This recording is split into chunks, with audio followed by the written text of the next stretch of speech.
perasaan seorang perempuan ketika mereka melakukan itu.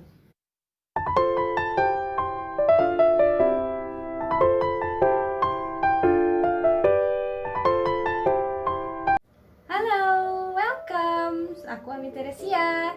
Di video kali ini aku bakal ngebahas dua buku yang di luar ekspektasi. Bisa dalam konotasi negatif atau bisa juga dalam konotasi yang positif. Aku buat video ini dalam rangka posting bareng BookTube ID yang bulan ini, bulan Juni, yaitu temanya adalah buku yang di luar ekspektasi. Jadi ya, let's get on with it.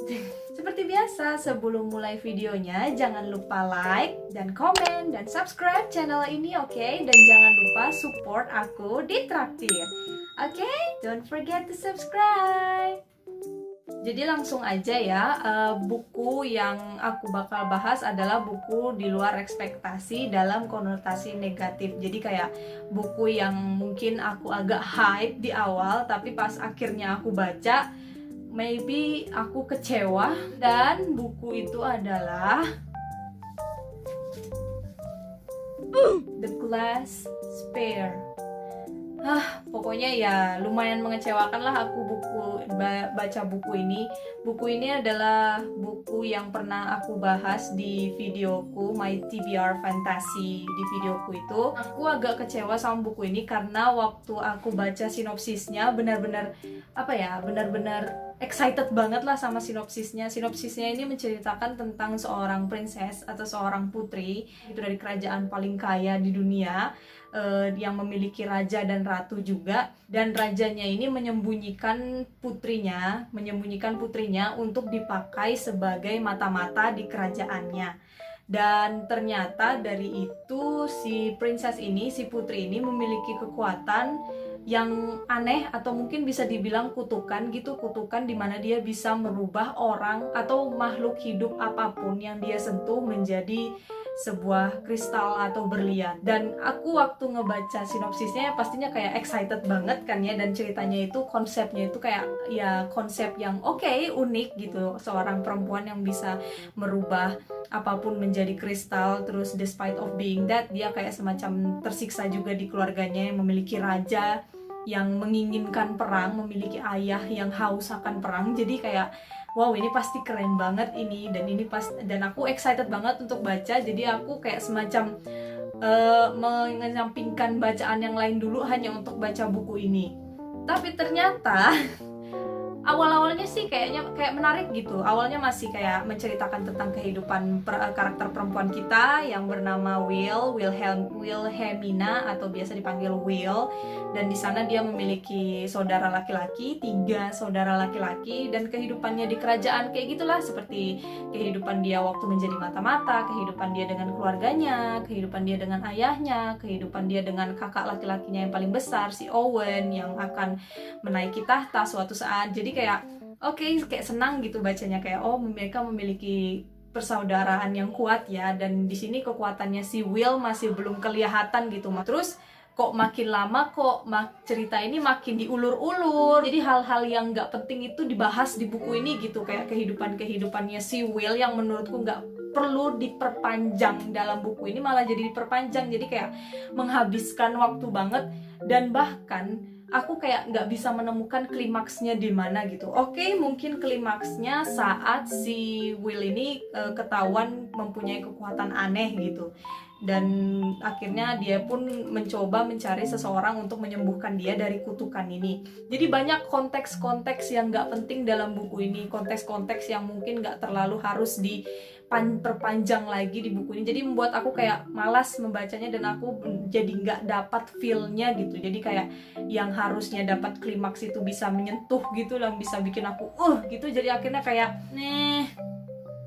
apalagi gara-gara terlalu banyak hal-hal yang nggak perlu diceritakan di sini, terus endingnya itu bikin kayak kurang excited gitu, kurang bikin aku deg-degan. Kayak kan ini adalah buku duologi, jadi pastinya bukunya ini bakal ada selanjutnya lagi. Dan gara-gara semengecewakan itu, aku jadi kayak gak terlalu excited untuk punya buku selanjutnya gitu. Aku kira ini bakal penuh dengan action, aku kira ini bakal penuh dengan hal-hal yang bikin berdebar-debar, dan aku mulai menaikkan ekspektasiku lagi ketika si Will ketemu dengan siapa ya laki-laki itu.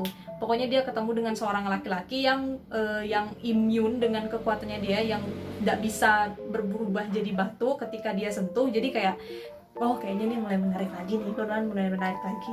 Cuman ternyata enggak. Jadi ya banyak hal-hal yang gak penting yang dari buku ini, jadi membuat aku agak kecewa membaca buku ini. Jadi ya di luar ekspektasi lah, dan aku terlalu banyak menaruh harapan dalam buku ini, jadi hingga akhirnya aku kecewa. Oke, next, buku kedua yang buku adalah di luar ekspektasi, yang dalam konotasi positif adalah Kinky Revenge dari Adi Model. Kenapa? Kenapa ini menjadi buku yang di luar ekspektasi dalam konotasi positif? Karena ini adalah buku sequel dari Kinky Rain, buku pertamanya yaitu Kinky Rain dari Adi Model, yang bukunya itu mungkin buku yang lumayan keren lah, bukunya lumayan bagus, dan ceritanya itu kayak semacam out of the box banget lah ceritanya.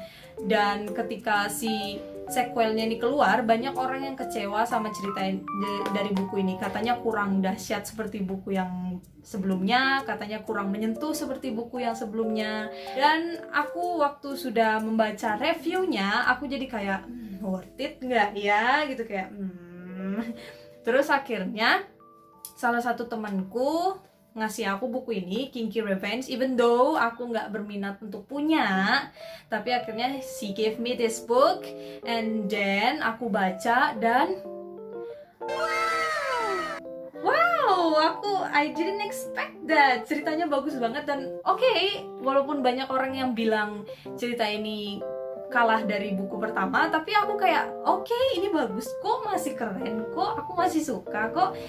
Jadi buku ini mengisahkan, buku ini berisi tentang cerita-cerita pendek tentang dunia gelap manusia, kayak semacam dunia fantasi laki-laki dengan perempuan, dunia fantasi hubungan dengan laki-laki dan perempuan. Tapi kebanyakan di sini dunia fantasi tentang dunia-dunia dewasa, dunia-dunia gelap tentang perempuan, seperti itu sih. Jadi buku ini memang buku yang cocok banget untuk orang yang di atas 19 tahun. Jadi kalau ceritanya kalian belum 19 atau 20 tahun ke atas, please don't read this book, because this book is full of kinky things, it's full of adult things, penuh dengan konten-konten dewasa banget gitu. Jadi kayak semacam di sini tuh kita harus open minded dalam membaca buku ini. Jadi kayak alih-alih menjudge orang, kita harus membuka pikiran kita untuk membaca buku ini. Dan buku ini ada juga dibumbui juga dengan beberapa foto-foto yang mungkin agak sedikit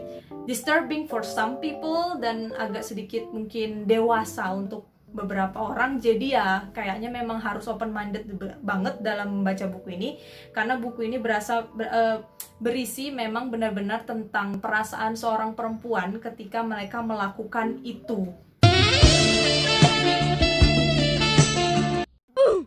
Jadi dan bagaimana perasaan mereka ketika mereka terjun dalam dunia itu, dalam dunia gelap seperti itu. Jadi you need to be open-minded. Once again, you need to be open-minded about this book. And maybe setelah kalian membaca buku ini, mungkin kalian bisa melihat, membuka pikiran kalian ke dunia luar, kayak semacam ternyata begini kehidupan gelap dari seseorang. Ternyata ada dunia gelap seperti ini dalam negara kita ya. Jadi I really love this book, and this book is worth reading for you adult out there, dan gak mengecewakan seperti yang dibilang orang.